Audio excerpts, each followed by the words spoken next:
baca kitab kita. Sebelumnya mari kita berdoa. Amin. Saya pimpin dalam doa. Oh, Tuhan Yesus, Tuhan terima kasih Tuhan atas malam hari ini. Kami boleh kembali menguduskan waktu kami Tuhan untuk membaca firman-Mu. Tuhan kiranya firman yang kami baca boleh terus jatuh ke dalam tanah yang baik. Oh Tuhan Yesus, sehingga benih firman ini Tuhan boleh tumbuh di setiap hati kami. Tuhan Yesus, terima kasih Tuhan. Sebentar, saya share screen. Oke, sudah kelihatan ya.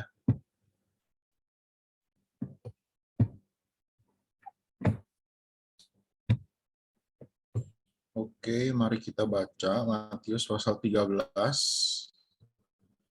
ayat 31 sampai yang ke 58. Oke, urutannya sudah di-share ya. Oke, mari kita baca. Perkembangan yang tidak normal dari penampilan luar kerajaan. Ayat 31, Yesus menyampaikan suatu perumpamaan lain lagi pada mereka. Katanya, hal kerajaan surga itu seumpama biji sesawi yang diambil dan ditaburkan orang di ladangnya. Amin. 32. Memang biji itu yang paling kecil daripada segala jenis ini, tapi apabila sudah tumbuh, sesawi itu lebih besar daripada sayuran yang lain, bahkan menjadi pohon, sehingga burung-burung di udara datang bersarang pada cabang-cabangnya. Kebobrokan batin ini dari penampilan kerajaan. 33, ia menceritakan perumpamaan ini juga kepada mereka. Hal kerajaan surga itu seumpama ragi yang diambil seorang perempuan dan diadukan ke dalam tepung terigu sebanyak 40 liter sampai mengembang seluruhnya. Semuanya itu disampaikan Yesus kepada orang banyak dalam perumpamaan, dan tanpa perumpamaan suatu pun tidak disampaikannya kepada mereka. Ayat 35, supaya genaplah firman yang disampaikan oleh Nabi, aku mau membuka mulutku mengatakan perumpamaan. Aku mau mengucapkan hal yang tersembunyi sejak dunia dijadikan. Amin.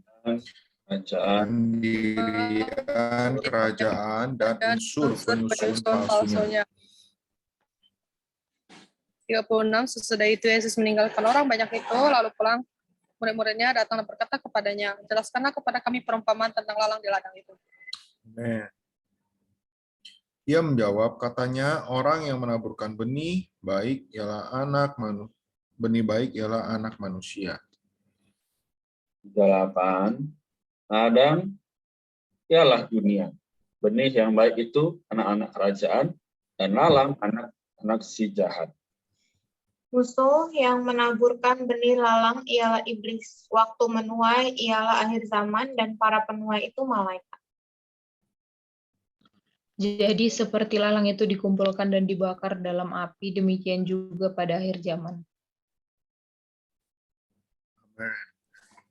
Anak manusia akan menyuruh malaikat-malaikatnya dan mereka akan mengumpulkan segala sesuatu yang menyebabkan semua orang berdosa dan semua orang yang melakukan kejahatan dari dalam kerajaannya. Semuanya akan dicampakkan ke dalam dapur api, di sanalah akan terdapat ratapan dan kertakan gigi. Pada waktu itulah, orang-orang benar akan bercahaya seperti matahari dalam kerajaan Bapa mereka. Siapa bertelinga, hendaklah ia mendengar. Kerajaan tersembunyi di dalam bumi yang Allah. diciptakan Allah. 4. Hal kerajaan surga itu seumpama harta yang terpendam di ladang, yang ditemukan orang, lalu dipendamkannya lagi. Oleh sebab sukacitanya, pergilah ia menjual seluruh miliknya, lalu membeli ladang itu. Gereja dihasilkan dari dunia yang dirusak oleh iblis. Demikian pula hal kerajaan surga itu seumpama seorang pedagang yang mencari mutiara yang indah. Setelah ditemukannya mutiara yang sangat berharga, ia pun pergi menjual seluruh miliknya, lalu membeli mutiara itu. Eva, silakan. Injil kekal dan kekal dan hasilnya. Demikian pula, hai 46. kerajaan surga itu seumpama jala yang dilabuhkan di laut, lalu mengumpulkan berbagai jenis ikan. Setelah penuh, ukat itu pun diseret orang ke pantai, lalu duduklah mereka dan mengumpulkan ikan yang baik ke dalam pasu, dan ikan yang tidak baik mereka. Amin. Selanjutnya, David. Demikianlah juga pada akhir zaman, malaikat-malaikat akan datang memisahkan orang jahat dari orang benar. Ya, 50. Lalu mencapakan orang jahat ke dalam dapur api, di sanalah akan terdapat ratapan dan tertakat gigi. Harta yang baru dan yang lama. 51. Mengertikah kamu semuanya itu? Mereka menjawab, ya kami mengerti. Amin.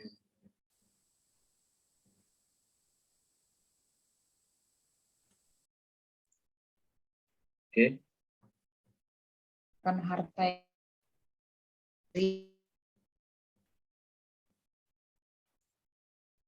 Amin. Ini ya, C. Peningkatan, Penolakan penolakan oleh orang sekampungnya. Ayat 53, setelah Yesus selesai menceritakan perumpamaan itu, ia pun pergi dari situ. Setibanya di tempat asalnya, Yesus mengajar orang-orang di situ di rumah ibadat mereka. Maka takjublah mereka dan berkata, dari mana diperolehnya hikmat itu dan kuasa untuk mengadakan mukjizat-mukjizat itu? Amin. Bukankah ia ini anak tuang kayu? Bukankah ibunya bernama Maria dan saudara-saudaranya Yakobus, Yusuf, Simon, dan Yudas?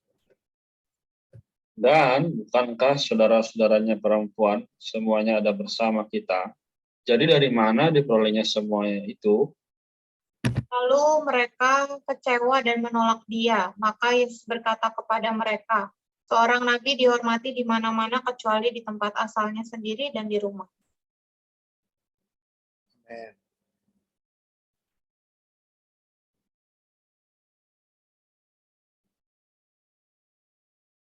Nih, mungkin supaya ini kita baca sama-sama lagi ya. Amin. Karena Karena mereka tidak Karena percaya, mereka Tidak tidak banyak. percaya, tidak tidak banyak banyak mukjizat mukjizat diadakannya diadakannya di situ. Amin. Oke, so baru datang ya. Amin. Pembacaan kita sampai di sini ya. Ini kita telah masuk ke pasal yang ke-13, ayat yang ke-31, di mana ini adalah puncak penolakan Raja Penyelamat, ya kan di sini. Mulai dari ketika Raja Penyelamat itu ditolak, ya kan, maka ya sehingga Tuhan meninggalkan mereka. Makanya dia dia memberikan perumpamaan-perumpamaan. Ya, dari penolakan Raja Penyelamat ini, maka dibukanya pintu keselamatan bagi orang-orang bukan Yahudi, ya kan, orang-orang lainnya terbuka pintu keselamatan.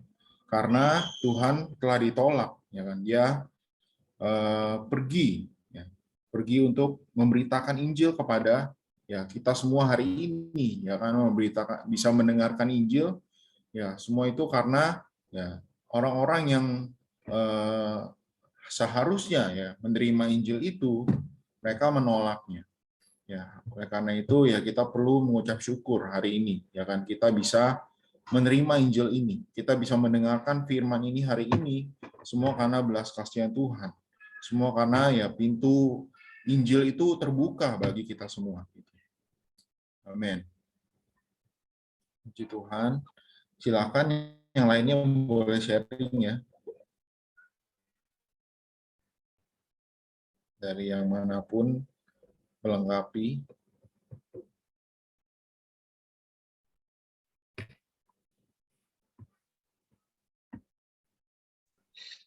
Aku nikmatin ya. Jadi sedikit aja bahwa di sini dibilang ya tadi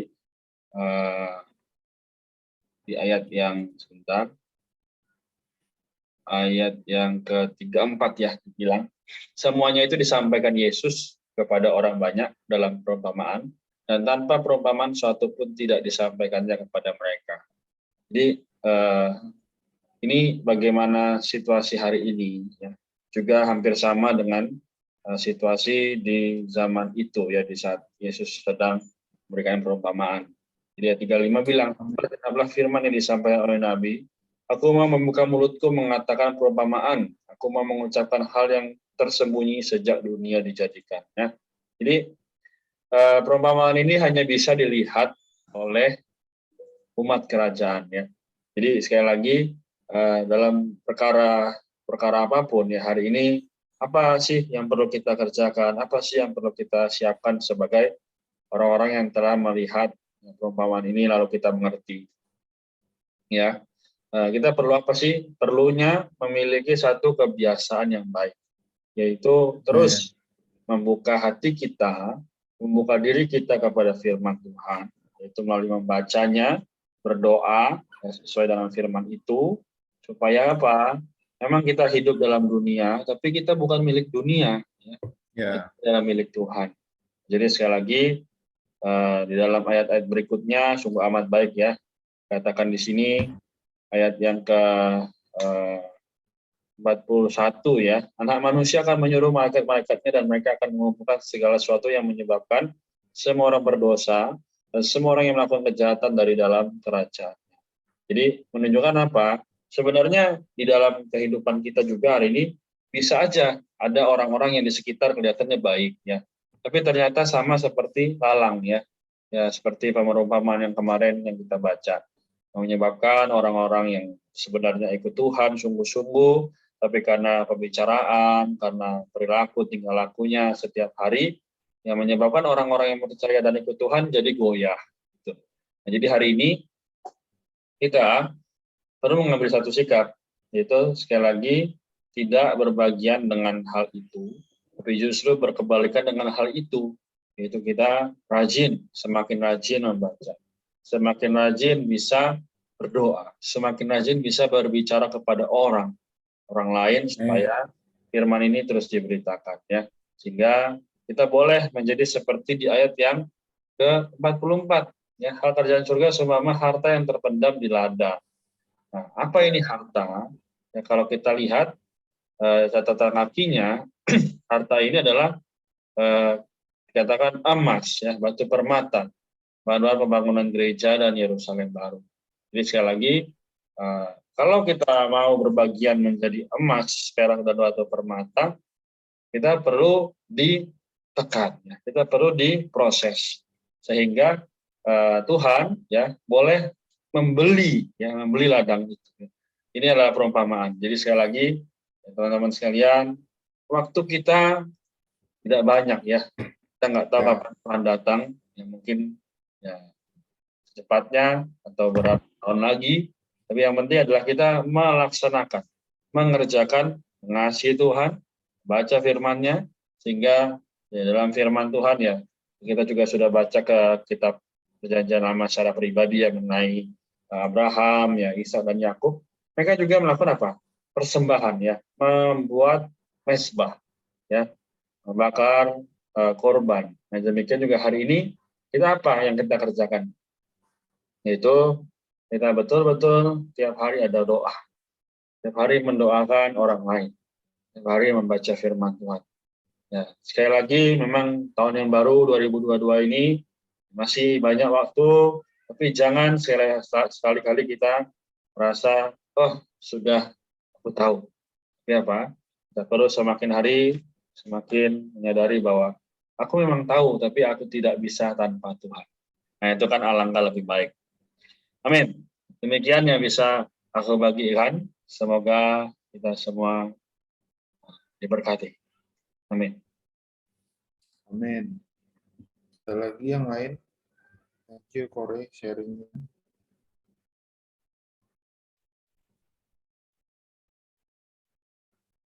Aku terkesan ayat 42 sampai 43. Semuanya akan dicampakkan ke dalam dapur api, di sanalah akan terdapat ratapan dan keretakan gigi. Pada waktu itulah orang-orang benar akan bercahaya seperti matahari dalam kerajaan Bapa mereka. Siapa bertelinga hendaklah ia mendengar.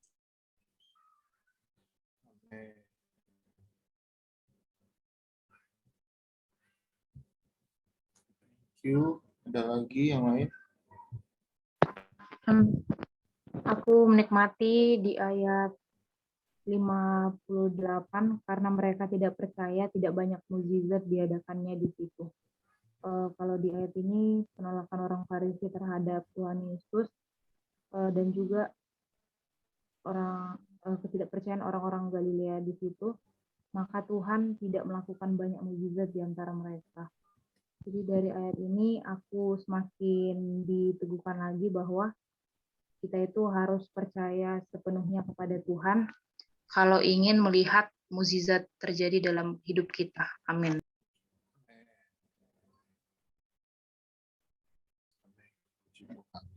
Amin.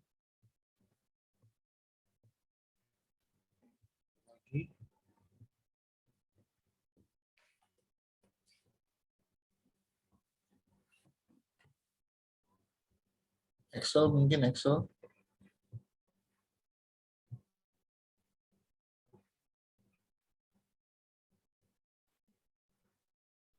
Skip dulu. Oke. Yang lain silakan.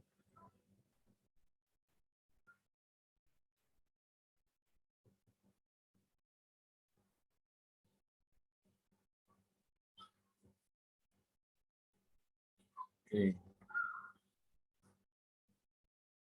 Saya tambahkan sedikit ya. Jadi pasal 13 ini terutama di pasal yang di ayat yang ke-47 ya. Itu sampai yang ke-50 di sana menggambarkan bagaimana gambaran ketika nanti akhir zaman gitu ya. Di mana di sana kan dikatakan malaikat-malaikat akan datang memisahkan orang jahat dan orang benar gitu. Lalu mencampakkan orang jahat ke dalam dapur api. Di sanalah akan terdapat ratapan dan kertak gigi. Ya, di sini kiranya menjadi satu peringatan bagi kita semua gitu. Ya, kita akan masuk ke dalam golongan yang mana? Di sini bukan yang dimaksud adalah perbuatan kita, ya, perbuatan kita ya orang jahat atau orang benar. Maksudnya adalah ya di sini adalah orang jahat di hadapan Tuhan, ya adalah orang yang tidak mau Tuhan, adalah orang yang lebih memilih dunia daripada Tuhan. Jadi ya mungkin perbuatan kita baik ya kan, apa yang kita lakukan baik menurut apa yang dunia ini menurut aturan dunia ini ya. Kita belum tentu jadi orang yang benar di hadapan Tuhan. Tetapi ketika kita melakukan yang jahat, ya sudah pasti kita adalah orang jahat gitu. Bagi dunia aja kita orang jahat, apalagi bagi Tuhan ya kan. Jadi jangan berpikir, oh ya udahlah kalau gitu mah kita berbuat jahat aja, ya kan, nggak demikian gitu. Tapi kita harus ya benar, bukan hanya benar ya di pandangan mata orang dunia ini, tapi kita juga benar di pandangan Tuhan. Amin. Oke, itu dari saya. Apakah ada tambahan lagi? Yang lain mau sharing?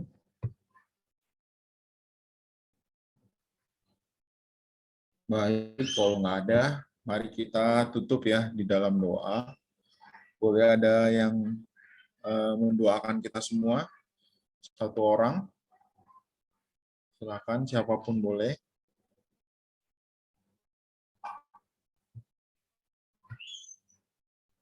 Kalau tidak ada, kita minta tolong Excel ya, untuk mendoakan kita. Amin. Silakan. Amin. Ya. Terima kasih Tuhan. Ya. Tuhan malam hari ini dan dapatkan kami menjadi orang yang mau mengejar dirimu, Tuhan. Biarkan kami Tuhan menjadi orang yang jahat di matamu ya Tuhan. Tuhan Yesus, mendapatkan hari-hari kami dan dalam kesibukan kami masing-masing, dan kami tetap ingat Dikau, terus datang kepadamu. Terima kasih Tuhan. Terima kasih Tuhan. Amen. Oke, pembacaan kita sampai di sini. Renat, apakah ada pengumuman?